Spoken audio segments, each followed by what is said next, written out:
Assalamu alaikum. Many other Americans have Muslims in their families or have lived in a Muslim majority country. I know because I am one of them. But my father came from a Kenyan family that includes generations of Muslims. As a boy, I spent several years in Indonesia and heard the call of the azan at the break of dawn. I have known Islam on 3 continents before coming to the region where it was first revealed. That experience guides my conviction. You're absolutely right that John McCain has not talked about my Muslim faith. As the Holy Quran tells us, the Holy Quran teaches that, the Holy Quran tells us, and the Holy Quran also says, we will convey our deep appreciation for the Islamic faith, which has done so much over the centuries to shape the world. I would like to speak directly to the people and leaders of the Islamic Republic of Iran. Their great and celebrated culture.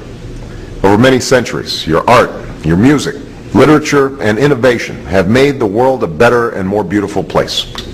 We know that you are a great civilization, and your accomplishments have earned the respect of the United States and the world. I also know civilization's debt to Islam. It was Islam at places like Uluzar that carried the light of learning through so many centuries, paving the way for Europe's Renaissance and Enlightenment. It was innovation in Muslim communities that developed the order of algebra, our magnetic compass and tools of navigation, our mastery of pens and printing, our understanding of how disease spreads and how it can be healed. Islamic culture has given us majestic arches and soaring spires, timeless poetry and cherished music, elegant calligraphy, and places of peaceful contemplation. They have fought in our wars, they have served in our government, they have stood for civil rights, they have started businesses, they have taught at our universities, they have excelled in our sports arenas, they've won Nobel Prizes, built our tallest building, and lit the Olympic torch. And when the first Muslim American was recently elected to Congress, he took the oath to defend our Constitution using the same Holy Quran. In ancient times and in our times, Muslim communities have been at the forefront of innovation and education.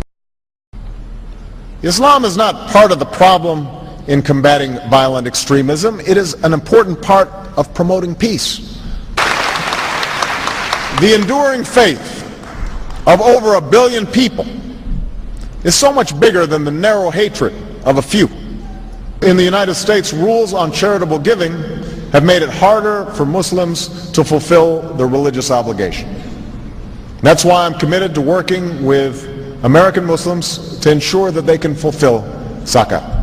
It is important for Western countries to avoid impeding Muslim citizens from practicing religion as they see fit.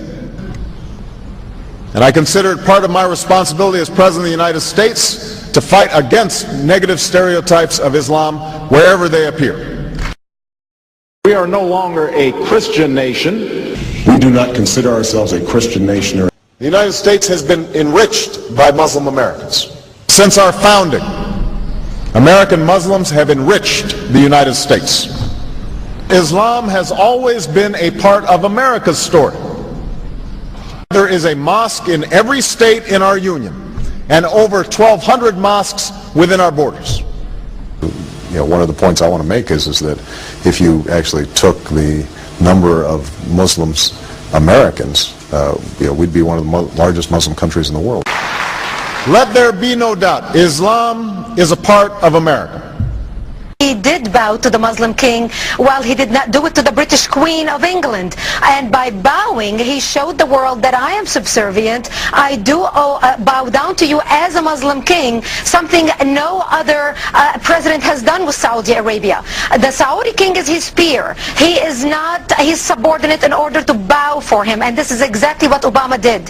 Usually it is out of respect that someone would nod his head when bowing to royalty and the ladies will give curtsy. But Obama went beyond what is required as a head of state and bowed to the Saudi king, and that's unacceptable. It sent the wrong symbol. When you say it sends the wrong signal, what signal do you think it sends? It sent a message that Islam is superior to any other master or king or president in the world, that an American president bound to a Muslim king.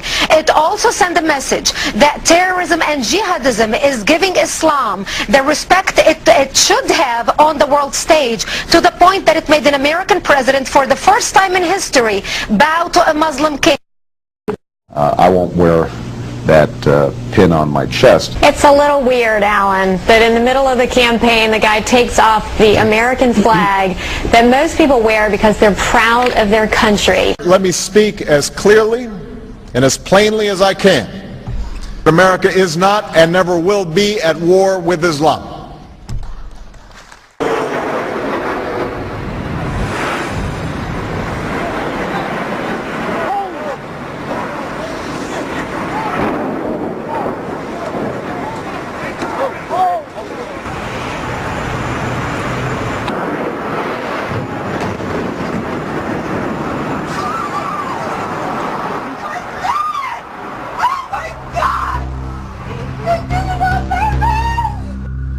Thank you.